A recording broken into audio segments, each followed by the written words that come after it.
Goeiedag. Dis 'n groot voorreg om weer saam met jou te kuier hier uit die Mosaïek Ateljee uit. Ek gaan begin met 'n baie lang teksvers, maar jy moet wakker bly, hoor, dis baie belangrik. Die tema vir vandag is: gevoelens gee interessante name, maar God gee ware karakter. Okay, Jesaja 57, die 15de en 16de vers lees ons: so sê hy wat hoog en verhewe is, hy wat ewig leef en wie se naam die Heilige is. Ek woon in 'n hoë en heilige plek en ek is by hom wat verdruk en nederig is. Ek gee nuwe krag aan die nederiges.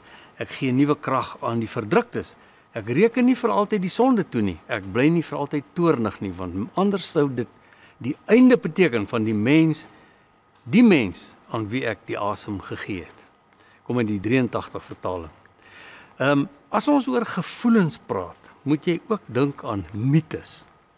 Nou, sedert die mens se vroegste bestaan, soek hy en sy saam met hom na redes hoekom goed lyk soos dit lyk en doen wat dit doen. Veral die primitiewe mens, die spook byvoorbeeld om te verstaan wat gebeur as die weer dreigend swaar is. Stel jou voor, 'n weerligstraal klief deur die lug, verblind jou vir 'n oomblik en maak jou bitterlik angstig. Die primitiewe mens weet nie wat gaan nie. Of wat gebeur as die weer so gaandeweg verander in snerpende koue byt aan jou tone en in jou vingers, of erger nog, 'n geliefde naby aan jou sterf, en jy kan dit nie verstaan of verklaar nie. Nou vir hierdie primitiewe vriend van ons, moet daar 'n naam gevind word vir alles wat nie op haar vlak van logika verklaar kan word nie. Ai tog, waar was Google?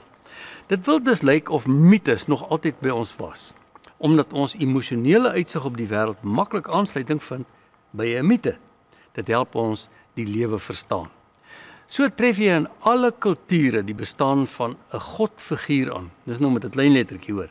Hierdie mite laat die mens vrede maak met 'n hoër wese wat jou die lewe se ups en downs laat begryp. Staan ook bekend as the God of the gaps. Dit gee ten minste 'n soort verklaring, maar soos die mens se verstandelike vermoë en sy emosionele insigte groei, so groei die krag van die mites. Hulle vermenigvuldig, hulle word vriende, en hulle kry selfs name. Dink aan Venus, nee. Venus as die godin wat liefde bewerk en jou dit laat troetel. Of die swart kat wat voor jou oor die pad loop. Nou, net nog 'n gedagte voor ons mites ontmasker en onttroon. Mites infiltreer graag die kollektiewe bewussyn van mense en dis hier waar dit tyd word om mooi te trap. Ek het byvoorbeeld grootgeword in 'n baie streng godsdienstige omgewing. Ek het knaand skuldig gevoel. Dis 'n aaklige emosie. En gewonder hoe vol geskryf is my boekie daarbo al met oortredings. My ouers was twee baie liefdevolle mense en het my en my sussie in hierdie liefde toegerus met geloof. Maar my godsbeeld was altyd maar 'n bietjie vreesaanjaend. So tienerpartytjies, dans en swem saam met die teenoorgestelde geslag was taboe. Die Here hou nie daarvan nie. Bevryding het vir my gekom toe ek as 'n jong volwassene met denkende leiers in 'n Bybelstudiegroep die opwinding kon ontdek om die God van Jesaja 57 beter te leer ken. So sê hy wat hoog en verhewe is, hy wat ewig leef en wie se naam die Heilige is. Ek woon in 'n hoë en heilige plek en ek is by hom wat verdruk en nederig is. Ons studiegroep leier was 'n senior teologiese student en het die liefde van Jesus uitgestraal. Hy het nooit probeer om belangrik voor te kom nie. Ook nooit probeer voorgee dat hy die finale waarheid onder die knie het nie.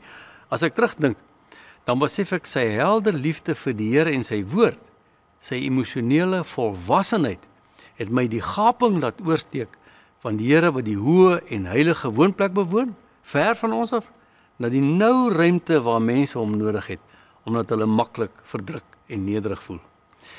Daar was ook geen mites in die onderrig waarmee hy die Bybelstudie gelei het nie. So groot was die indruk van sy menswees op my vorming, dat ek tot hede kontak behou het met hierdie broer. Hy is vandag 'n afgetrede leraar, maar die opregtheid van sy spiritualiteit skyn steeds helder. Die eintlike slaggat wat ons hier moet probeer vermy, is die impak wat mites op ons geloof en ons gevoelens uitoefen, en vandaar die invloed op ons gedrag. 'n Baie mooi voorbeeld hiervan kry jy in die verhaal van Dawid en die reus Goliat. Gaan lees hierdie lekker insident weer in 1 Samuel 17. Die Israeliete en die Filistyne was maar knaand in mekaar se hare en oorlog was deel van die oorlewing. Toe 'n reus van oor die 2 meter op die toneel kom, styg die spanning. Hierdie beer is buitengewoon groot. Daar is 2 geveg uitdaging. Niemand sien jy's kans nie, want soos ons reeds gesê het, hierdie reus is groot en hy bewerk angstigheid. Jong rooikop Dawid, skaapwagter, meld aan om in die geveg te tree. Hy skud net kop. Hy gaan dit nooit maak nie. Dalk kan die mite van koning Saul se gevegsmondering die proses so 'n bietjie uitstel. Dawid wys die mondering van die hand en die spanningslyn styg. Die reus se mond bly groot en Dawid verstaan glad nie mooi wat aangaan nie. Sy navrae by sy broers word met sinisme geantwoord. Wat weet hy? Hy pas net in die mite van 'n skaapwagter. Die reus sien in Dawid dieselfde mite as 'n hond. Dawid tree nader en daag die reus uit in die naam van die Here. Hier verander die deentjie. Want God kyk deur 'n ander lens. Waar Dawid se broers 'n skaapwagter sien God die volgende koning. Waar Goliat 'n hond sien God 'n dapper soldaat. Kyk saam 'n bietjie na hierdie mooi skets wat ek raak geloop het, wat nou op jou skerm gaan kom. Laat dit alle wanopvattings, skewe mites en wanbeelde wegvee en stel jou fokus in op God, ons Vader, van wie ons lees dat hy op die hoë en heilige plekke woon, maar veral ook in jou hart, in jou gedagtes, in jou hele bestaan wil leef. Laat sy liefde jou hele bestaan volmaak. Dis 'n betroubare belofte. Kom ons dank hom daarvoor. Ewige, hoë en almagtige God, U wat die hoë plekke ken, U het hulle geskep. Maar U wat ook die lae en nederige plekke ken, waarin mense soms voel om vir U weg te kruip, daar bereik U liefde hulle. O Here, ons wil graag by U pleit, dat U steeds U hande sal uitgestrek hou, dat U steeds U teenwoordigheid sal bring, daar waar mense dink, dis te ver en te nederig vir U, dat U mense daar sal ontmoet. Dankie dat U my daar gekry het, en dat ek elke dag die voorreg het om saam met medegelowiges hierdie pad te loop met blydskap in die naam van Jesus. Amen.